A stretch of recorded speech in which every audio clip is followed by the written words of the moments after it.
सम्माननीय सभामुख महोदय, माननीय सांसदज्यूहरू, आदरणीय खाली कुर्सीज्यूहरू, विश्वास छ नेपाल सरकारका मन्त्रीज्यूहरू यही हुनुहुन्छ होला भन्ने विश्वास लिएको छु।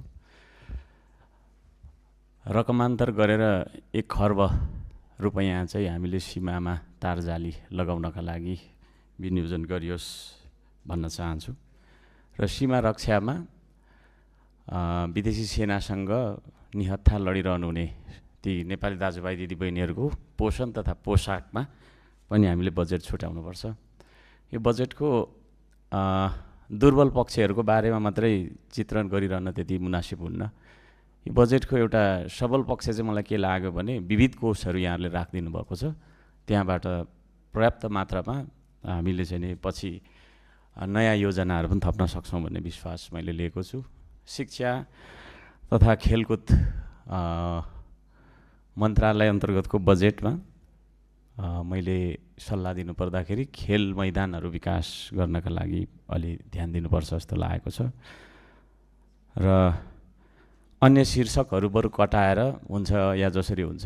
विद्यार्थीहरूलाई अहिले दैनिक 20 रुपैयाँ खाजा खर्च हामीले छुट्याएको रहेछौँ।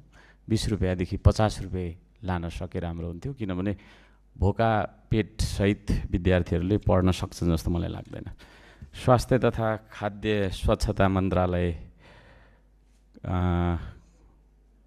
को बजेटमा चाहिँ यो स्वच्छता भन्ने कार्यक्रम त्यति देखिएको छैन र प्रिभेन्टिभ एक्सनमा अलि धेरै हामी केन्द्रित हुनुपर्ने जस्तो मलाई लाग्छ निरोधात्मकमा, तर प्रिभेन्टिभ मिजर्स हामीले अपनाउन त्यति गरेको छैन। बीपी अस्पताल बीपी कोइराला स्वास्थ्य विज्ञान प्रतिष्ठान बीपी अस्पताल पनि भन्छौँ धरानमा, त्यसको एमसीएच बिल्डिङका लागि पैसा राख्दाखेरि राम्रो हुन्थ्यो भन्ने सल्लाह दिन चाहन्छु।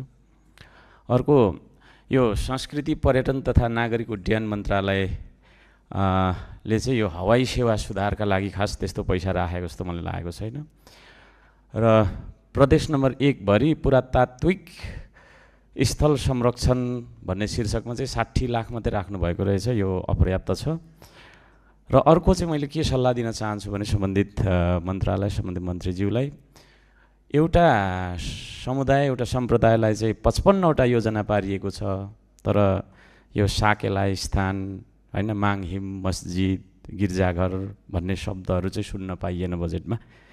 त्यसरी विभेद किन गरिएको हो यो पनि तपाईको चाहिँ मन्त्रीज्यूले जवाफ पनि दिनुहुन्छ होला र सच्याउनु पनि हुन्छ होला भन्ने लाग्छ। नोखाले व्यवहार चाहिँ छिन हैन, हातमा छिन, यो चाहिँ मेरो साम्पाङ भाषा है, यसरी हुँदैन भन्न खोजेको। यो संस्कृति मन्त्रीज्यूले सच्याउनुहुन्छ होला भन्ने विश्वास मैले लिएको छु। कृषि वन तथा पर्यावरणमा चाहिँ राष्ट्रिय कृषि आधुनिकीकरण कार्यक्रम सुनसरीलाई चाहिँ छुएको छैन, त्यो किन रहेछ मैले बुझ्न नसकेको। अर्को कुरा मानव तथा वन्यजन्तु सहअस्तित्व कार्यक्रममा पैसा राखिएको छ र सम्बन्धित मन्त्रीज्यूले यो बाँदरसँग चाहिँ कसरी हामीले अब चाहिँ नि के गर्ने होला, यहाँ बाँदरको बारेमा थुप्रै फर एन्ड अगेन्स्ट कुराहरू आइरहेको छ। सम्बन्धित मन्त्रीज्यूको यो बारेमा के छ बाँदर नियन्त्रणसँग सम्बन्धित मन्त्रीज्यूले भन्दाखेरि राम्रो हुन्छ होला। सूचना तथा सञ्चार मन्त्रालयको ब्रेकडाउन छैन। प्राप्त तपाईँको चाहिँ नि 5 अर्ब 93 करोड 60 लाख भन्ने हामीले जानकारी प्राप्त गरेका छौँ, जसमा 2 अर्ब 32 करोड 14 लाखको मात्रै ब्रेकडाउन छ। बाँकी तपाईँको चाहिँ नि 3 अर्ब 61 करोड 46 लाखको ब्रेकडाउन छैन। यसरी अहिले नै अपारदर्शी भयो भने भ्रष्टाचार हुने सम्भावना हुन्छ। यसतर्फ म ध्यान आकर्षण गराउन चाहन्छु, सजग गराउन चाहन्छु।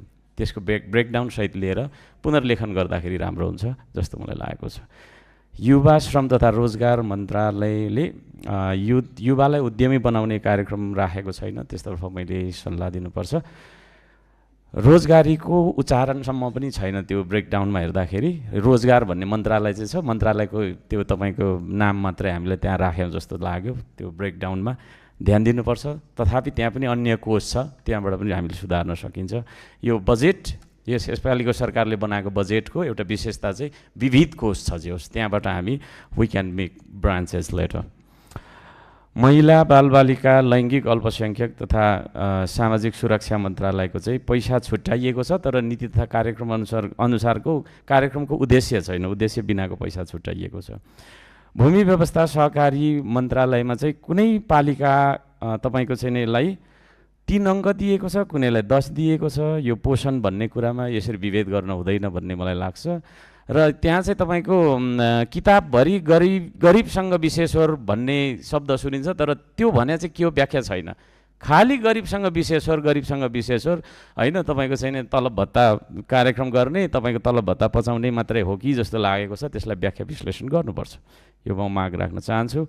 उद्योग वाणिज्य तथा आपूर्ति मन्त्रालयले टोखा भन्ने ठाउँमा त्यो चाहिँ 10 वर्ष जति भयो होला, 10-15 वर्ष आगो बलिरहँदो रहेछ, त्यहाँ अध्ययन गरोस् होइन। त्यहाँ सायद केही ग्यास छ कि यहाँ टोखा भन्ने ठाउँ रहेछ उपत्यकाभित्रमा, त्यो म भन्न चाहन्छु, सुझाव दिन चाहन्छु।